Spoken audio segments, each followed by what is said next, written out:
Mga kauturan, mayugid nga adlaw sa inyo tanan.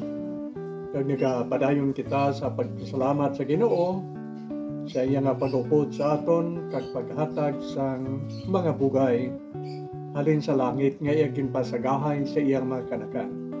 Kag sa siningit iyon, mag-aupdanay naman kita sa pagpamalandong sang pulong sa Ginoo. Kag ini makita sa Hulubaton Proverb chapter 6. Magbasa kita harin sa 16, sa 16 pakadto sa 19.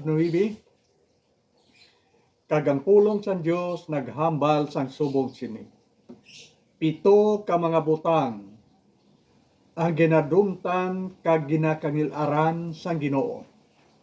Ang una, ang bugalon nga panulok, ang dila nga butigon, ang mga kamot nga nagapatay sang mga tao nga wala sing sala, ang panghuna-huna nga nagapahito sing malain, ang ikalima, ang mga tiil nga dasig sa paghimo sing malaot, kag ikaanom, ang saksi nga nagusugid sing kabutigan, kag ikapito nagasiling kag ang tao nga nagapaaway sa mga mag-abyan.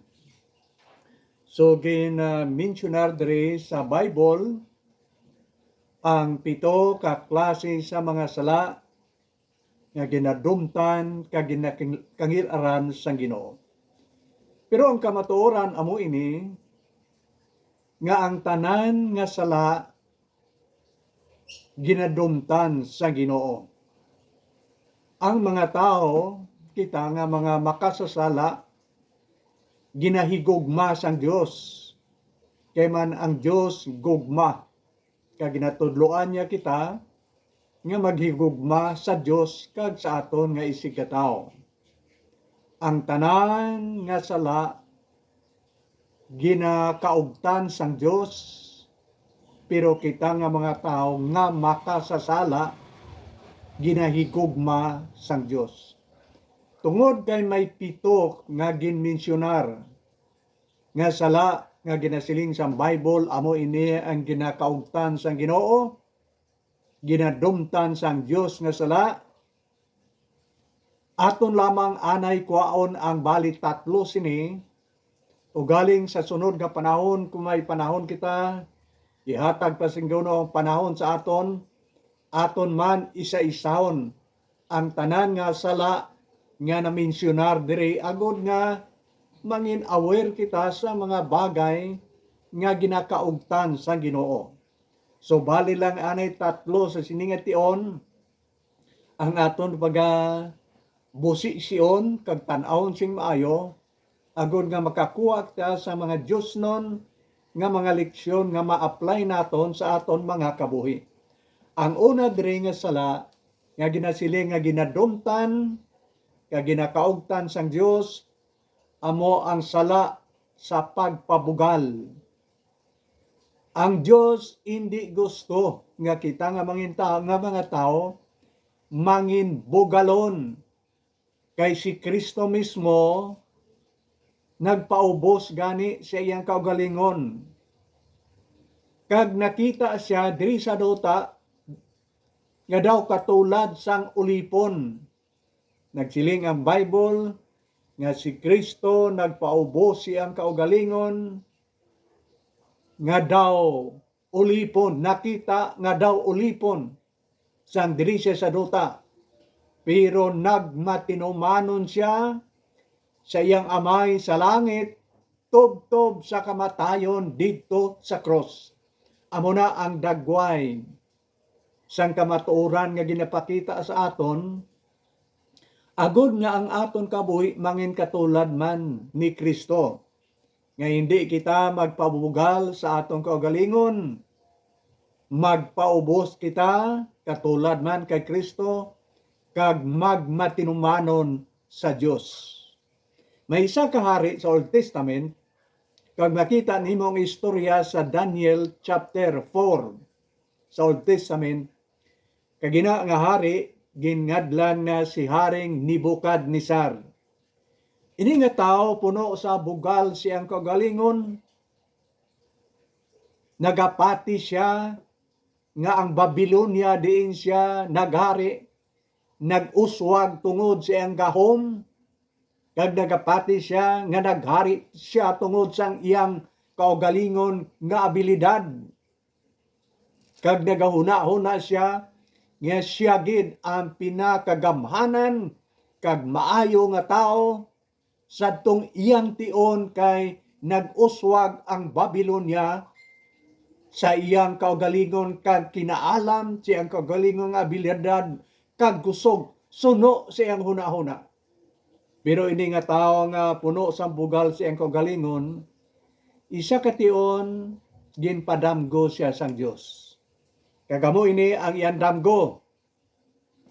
Nga nakita niya ang isa ka kahoy nga tama kadako, kag malapad ang mga sanga nga naabutan sang mga sanga sang amo nga kahoy.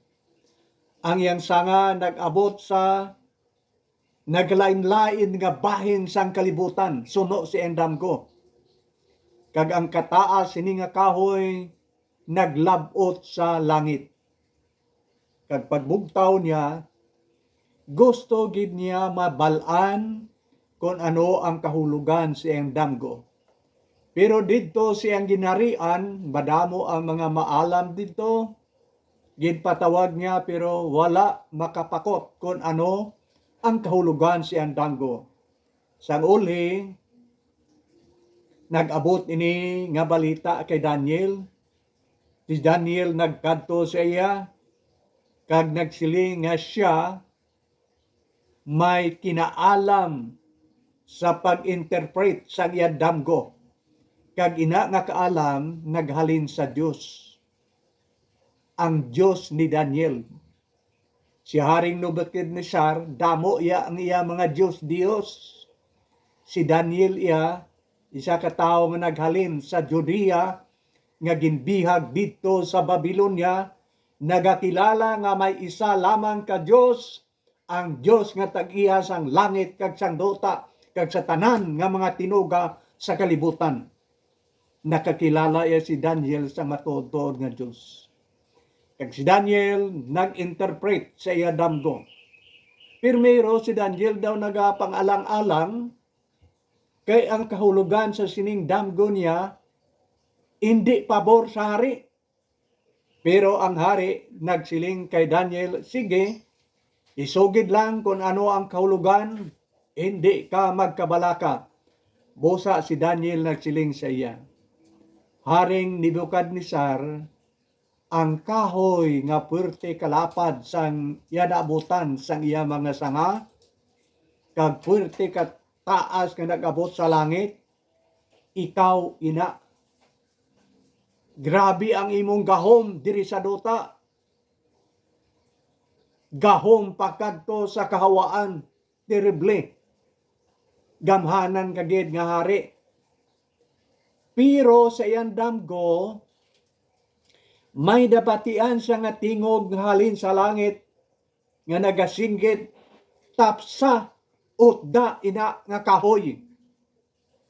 Kag siling ni Daniel, ang tingog nga naghalin sa langit nga nagasinggit utda o kung tapsa ina nga kahoy, tingog sang Dios. Kag ina ang pag-utod, pagtapas, nagakahulugan paghukom. Ikaw hukman sang Dios kag kwaon sa imo ang imong ginharian. Masubo, pero ti amo niyan dangatan sang isa ka tawo nga bugalon.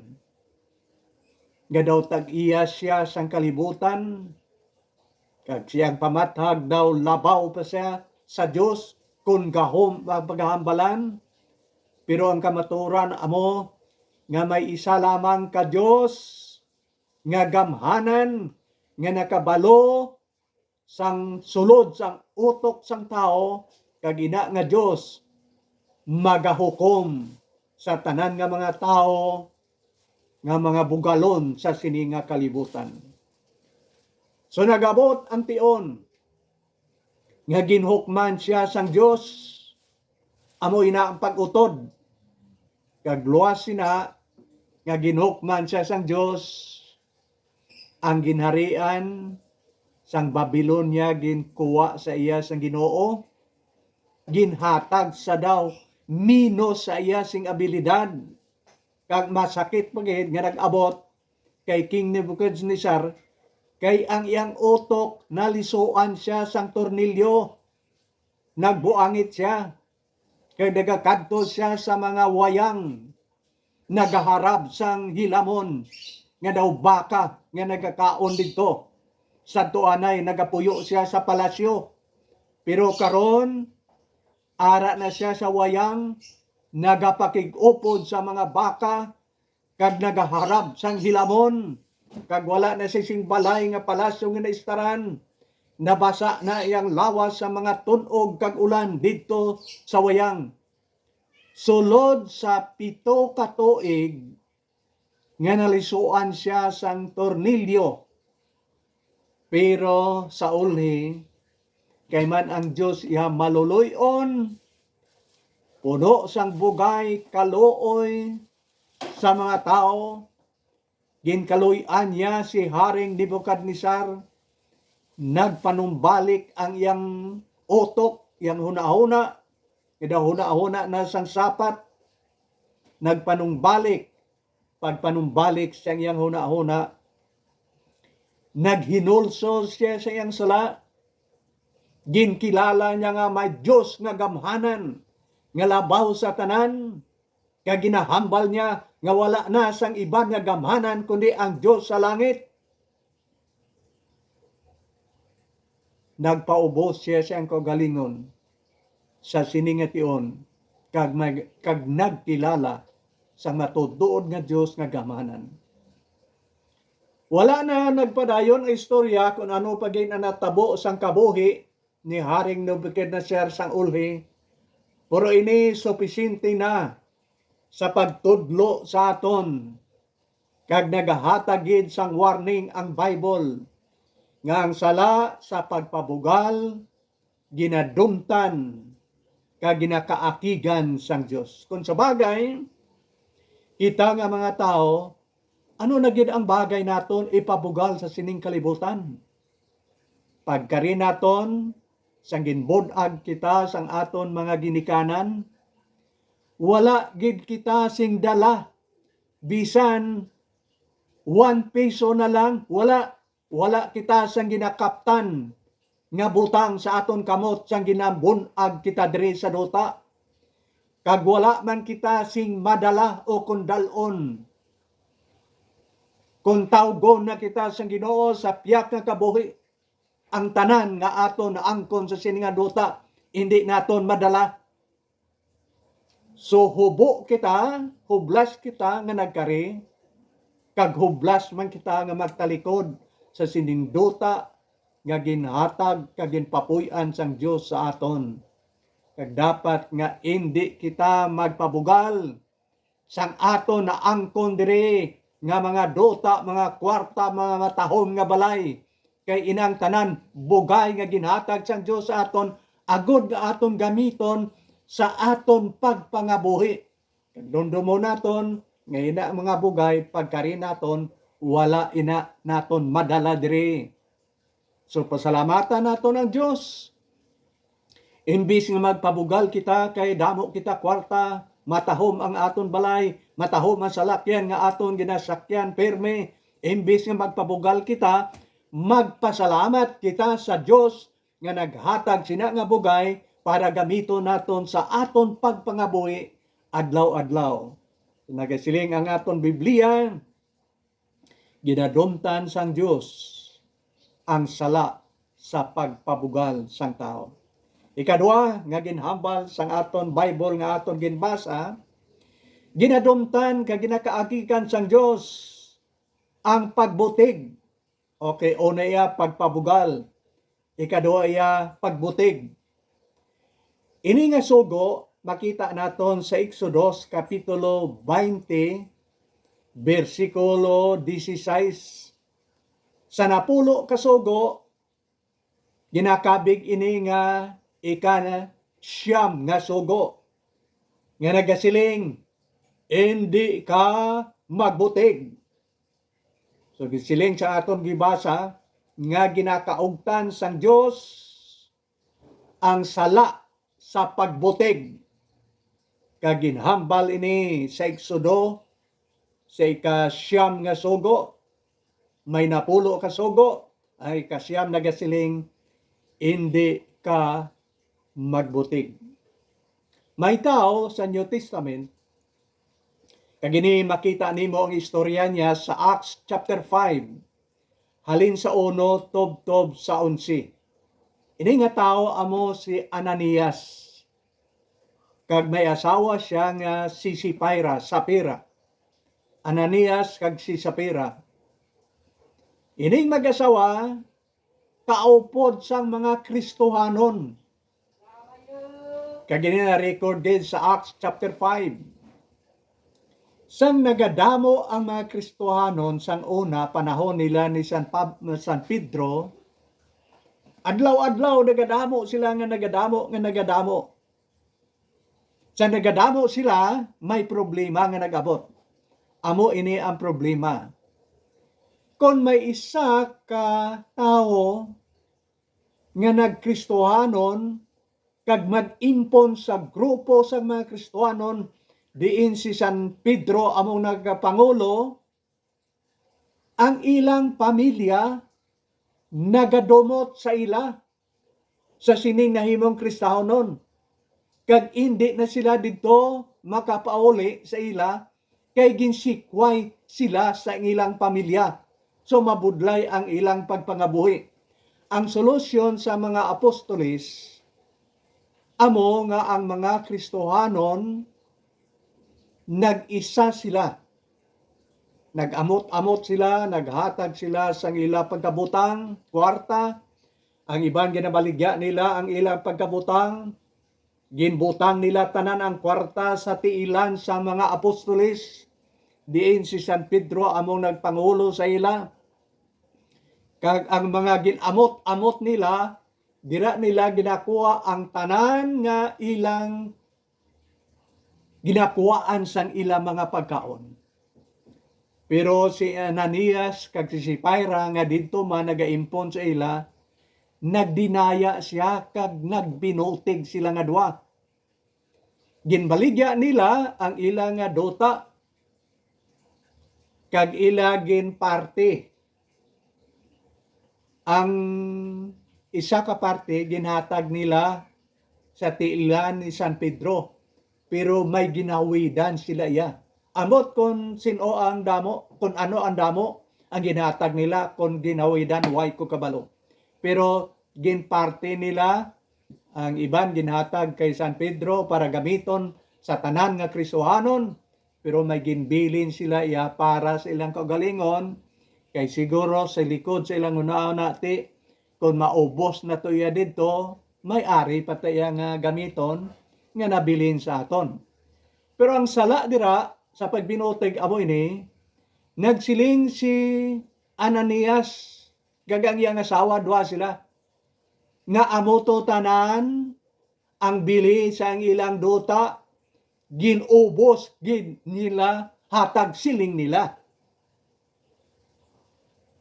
Pero si San Pedro, ginpahayag sang balaan ng Espiritu sa iya, nga si Ananias kag si Sapira, may ginbilin. So ginhambalan sila ni San Pedro. Sang wala pa ninyo mabaligya ang inyong dota, inyo man na, kamo yung ma-decide kung ibaligya nyo o kung hindi, wala man sinagpirsa sa inyo nga ibaligya. Okay. Sang nabaligya na niyo ang inyong dota, ang kwarta, inyo man na gihapon, kamo ma-decide kung ihatag nyo o kung hindi, kamo ang ma-decide, hindi ang tao, kamo. Di sila ni San Pedro, nga nagbinutig kamo sa balaan nga Espiritu. Pagkabati ni Ananias, natumba siya, wala ka-recover, napatay siya. Amo man ang iyang asawa, sadto gid nga tion, nga nagbinutig sila sa balaan nga Espiritu sa Dios, duwa sila napatay gid kaginlubong. Now, ang sala sa pagbinutig, ginahambal na ini nga daan sa aton, sa napulo kasugo. Sa napulo kasugo, makita nimo sa 6, ika-6 nga sugo. Kagini sa Exodus Kapitulo 20, versikulo 13. Anong siling dira? Sa Bible, hindi ikaw magbutik. Sugo 9, makita sa Exodo 20:16. Hindi ka magbutig. Okay. Karon si Ananias kag si Sapphira nagbinutig. Kag amoto ang kabangdanan sang ila kamatayon nga duha. Ti siling naton, di bala ang Dios maluluyon? Hindi bala ang Dios nagapatawad sang sala? Di nga wala sang Dios kin patawad si Ananias kag si Sapphira. Okay, amo ini ang bilog kung ginatudlo sang Bible sa aton. Ang Dios maluluyon, puno sa kaluoy. Ang Dios nagapatawad sang bisan ano nga klase sang sala nga aton nahimo. Patawaron ina sang Dios sa aton, pero may kondisyon. Kung hinulsulan naton ang aton sala, ang Dios magapatawad kag magatinlo sang aton mga sala. Kag hindi na niya pagdumdumon ang sala nga aton nahimo. Pero diri iya si Ananias kag si Sapphira wala maghinulsol sang ila sala. Tion na totani nga maghinulsol sila sang ginpamangkot sila ni San Pedro. Pero wala gid sila ya naghinulsol, kag tungod kay wala sila maghinulsol, may plano sila sa pagpadayon, paghimo, padayon sang sala. Kag hindi ina maayo nga example nga sundon sang iban nga mga Kristiyanon sa ilang nga tion. Nakita nato ng kamatuoran. Ang kamatuoran amo ini nga Dios sarang makapatawad. Kung hinulsulan naton ang aton sala. Pero paano ang Dios mapatawad kay kita mismo way magani nagakilala kag naghinulsol sa aton sala katulad kay Ananias kag kay Sapphira. Wala nila ginkilala ang ilang sala sa pagbinutig. Kag wala man sila naghinulsol, ang Dios nagpapanaog sang hukom dayon sa ila. Kag amotong nangin kabangdanan sang ila kamatayon nga duha. Ano ikatatlo naton diri nga pagatan-awon? Amo ini ang isa pagid kasala. Duha na kasala ang aton ginambalan. Sala sa pagbabugal, sala sa pagbinutig, ang katatlo amo ang sala sa pagpatay. Ang sala sa pagpatay sa aton isikatawo ginhambal na inaadaan sa napulo ka sugo. Hindi ka magpatay. Makita mo inagyapon sa Exodo dira sa napulo ka sugo. Akon diri tan-awon kag sisaon naton tanan ang mga tao sa Bible nga mapintas kag mamatay, manugpatay sang mga tao. Okay? Siguro matiner ta di jotay pero aton lang tan-awon ini. May isa ka tao nga ginhingalan King Herod the Great. King Herod the Great. Ang ining istorya makita nimo sa Mateo Kapitulo 2 halin sa 1 pakadto sa 18. Ano ginhimo ni King Herod the Great? Kung nadunduhan ninyo nga si Kristo na tao dito sa Bethlehem, kag may 3 ka wise men nga nagbisita dito, kag nagpakikita kay King Herod the Great, kag nagpamangkot, amo ni pamangkot sang 3 wise men. Diin matao ang hari sang mga Hudiyo. Kinulbaan si King Herod the Great kay ang natawo hari sang mga Hudiyo. Sadtong tion si King Herod the Great amo ang hari dito nga gin-assign sang Roma. Siyang hari dito. Pagkabati niya nga may tao, nga may bata nga natao nga mangin hari sang Juda, kinulbaan siya kay hindi siya gusto nga mabuslan subong hari. Okay, ang mga pare, ang manunodlo sang kasuguan, ginpatawag ni King Herod the Great, kag ginpamangkot kung diin mataw ang hari, mangin hari sang Hudiyo, o kung ang Mesiyas. Siling sang mga pare, suno sa libro, suno sa kasulatan, mataw siya sa Bethlehem. So nagsugog layon si King Herod the Great sa mga 3 ka wise men. Yang katuan nyo, kapangitaan ninyo dito ang bata, kakon makita ninyo, balik mo sa akon, kay masimbaman ako sa iya. Pero sa likod siyang una-una, hindi inahusto, hindi nga masimba siya.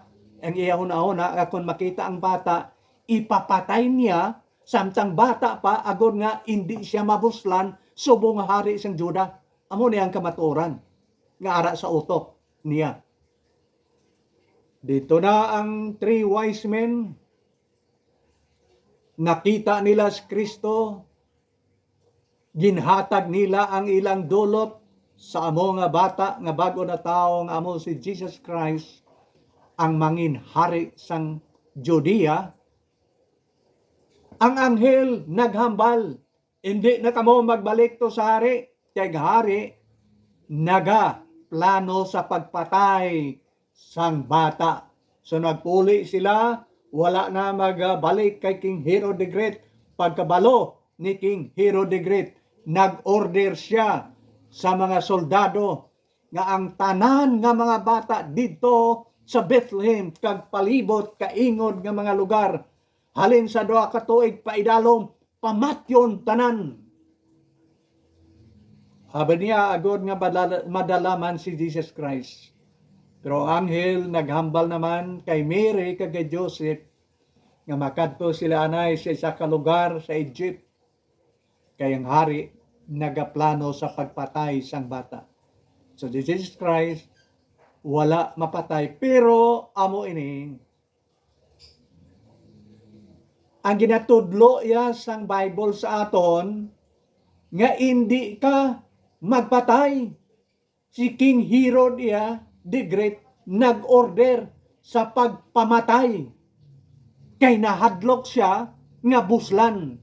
Kagamoy na ang problema halin sang una, tob-tob subong sa aton mga leader sa aton pungsod nga dalok-dalok sang posisyon.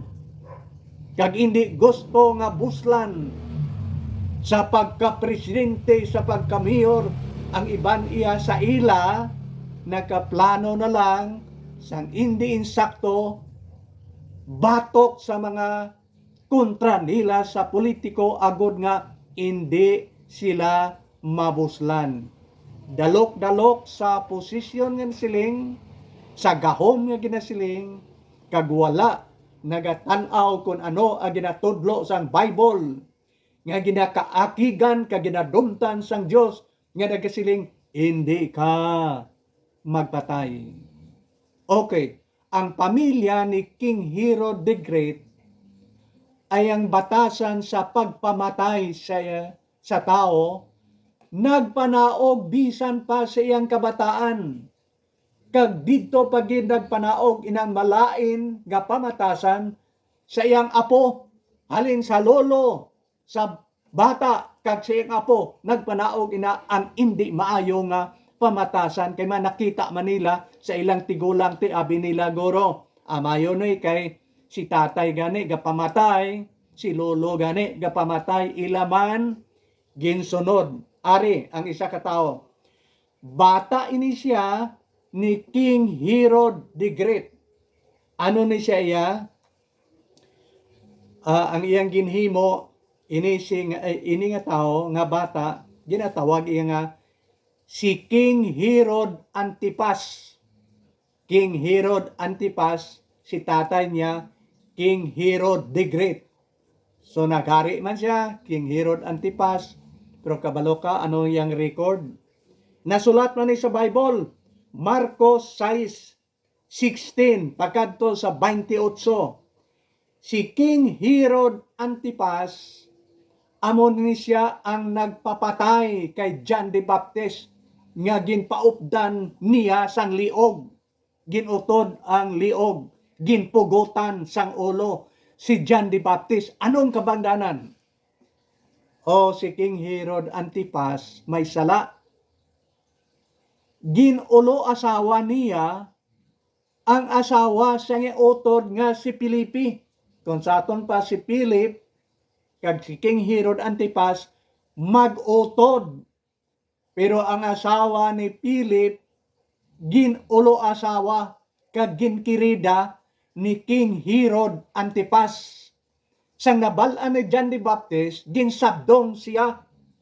Ginsingganan siya ni John the Baptist, hindi bagay nga imong ulo asawahon ang asawa sang imong utod. Ginsabdong sila ni John the Baptist.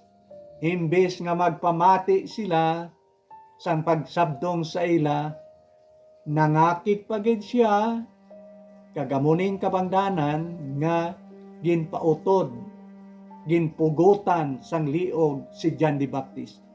Ano pagid ang natabo sa sining mga kaliwat ni King Herod the Great? Ang sunod pagid niya nga isa ka King Herod Antipas, bata, ginsunod pagid siya ang iyang apo, may apo siya, nga killer man, mamamatay tao man. Okay, ano na iyang apo? Anong kaso siya sini? Siya, si King Herod Agrippa, nga apo na, siya amo ang nagpapatay kay James, ang alagad sang Diyos, ang isa sang mga apostol ni Jesus Christ, nga si James. Kag ang record makita nimo sa Acts 12 halin sa 1 pakadto sa 19. Si James ginpapatay ni King Herod Agrippa, ang apo ni King Herod the Great. So aton tanawon halin sa ibabaw pa idalom, halin sa lolo, pakadto sa bata, kag sa pakadto sa apo, kaliwat sang mamamatay mga tao. Nakita nila ang ila lolo nga nagapamatay, ginsunod man nila, abi nila insakto ina kay man puro dalok sa gahom, kag hindi gusto nga buslan. Busa ginapapatay nila ang mga tao nga daw ginatanaw nila nga mabulos sa ilang gahom. Pero kabalo ka anong natabo kay King Herod Agrippa nga nagpapatay sang anak sang Diyos nga mo si James. Isa ka teo nagpungko sa siyang trono, nagatubang sa mga tao kag naghambal sa iyang maayo nga pamulong-pulong. Ang mga tao nga nagapamati, nagasinggit kag nagadayaw sa iya. Siling sa mga tao, ang nagahambal sa aton, hindi na tao, ang Diyos na among nagahambal sa aton. Nalipay man si King Herod Agrippa, kay ginsingganan siya nga Diyos na siya. Ginbato na niya nga Diyos siya.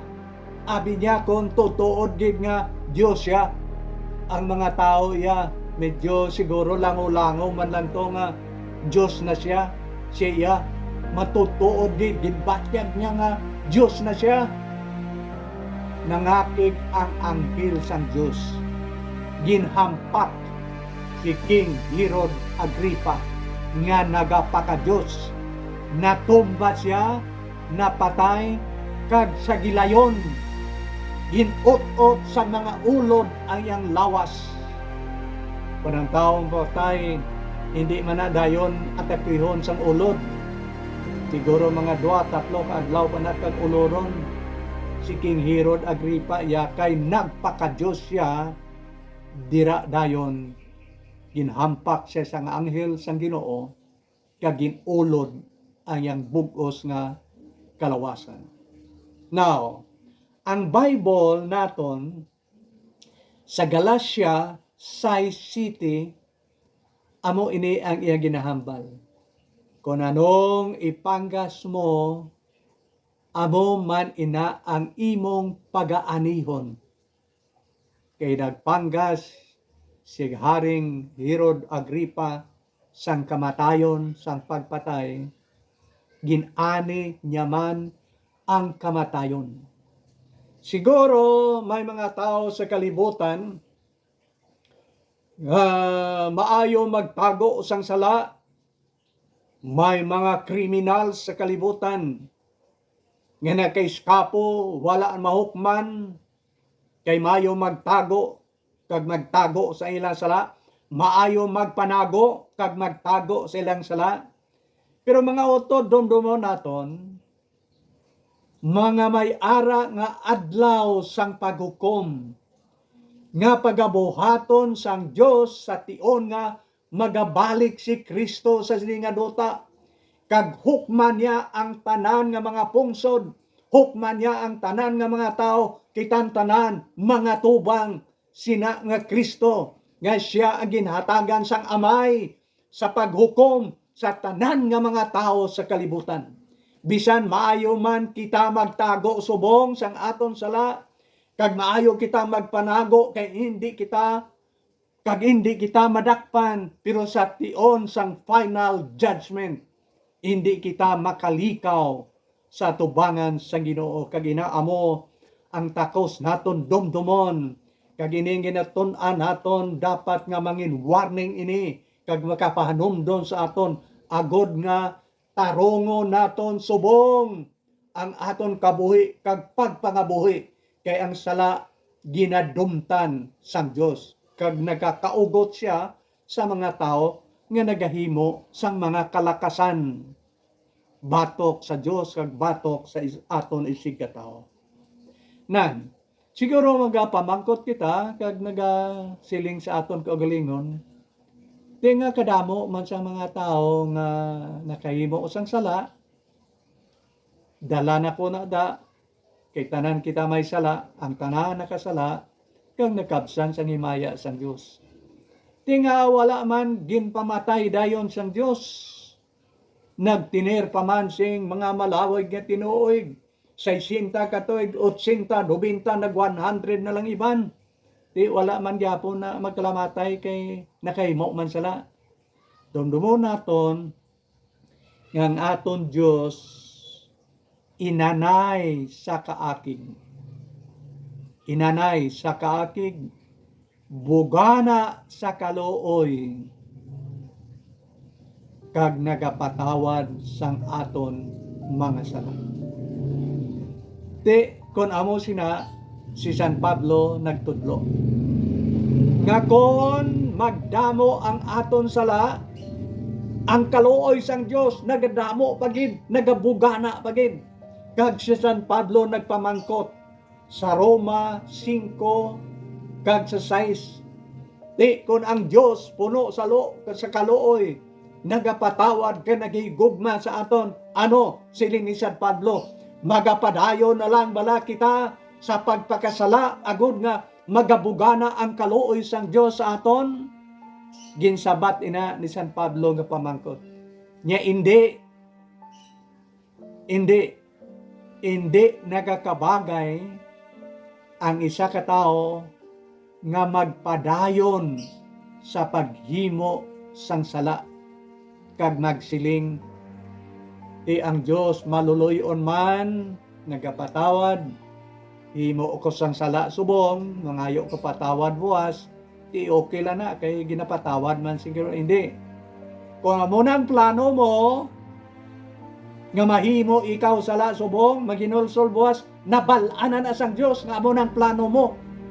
Then, ang Diyos na nakabalo sang tanan, siya ang Diyos nga makahatag sang gusto nga husay sa aton. Tulugon naton nga ang Bible nagatudlo sa aton nga ang kalag nga nagapakasala kung sa aton pa wala nagauntat paghimo sala, wala naginulsol ang tao nga nagapadayon sa pagpakasala, siling sa Bible ina siya mapatay. May duha ka klase sa kamatayon, kamatayon sang lawas kag kamatayon sa linaw sang kalayo nga amo ang impierno nga dangatan sang isa ka tawo nga nagapadayon sa paghimo sang sala, tubtod nga talikod siya sa sininga kalibutan. Sang gusto sang Dios iya sa aton amo ini nga untatan, hinulsulan naton ang aton mga sala, magpanumbalik kita sa Ginoo kag magkabuhi sing matarong suno sa kabubuton sang Dios, tubtob nga siya magabalik liwat sa sininga kalibutan. Pero hindi naton kaya ang paghimo sang Dios nun matarong nga mga butang kung si Kristo wala nagapungko sa trono sa aton mga tagipusoon. So aton buksan ang aton mga kabuhi subong, buuhan kag batonon naton si Kristo karon kag magsugod kita sa pagkabuhi sang Dios nun nga mataro nga pagkabuhi, kay amo ina ang ginapaabot sang Dios sa aton subong iyang mga katawhan kag mga kanakan.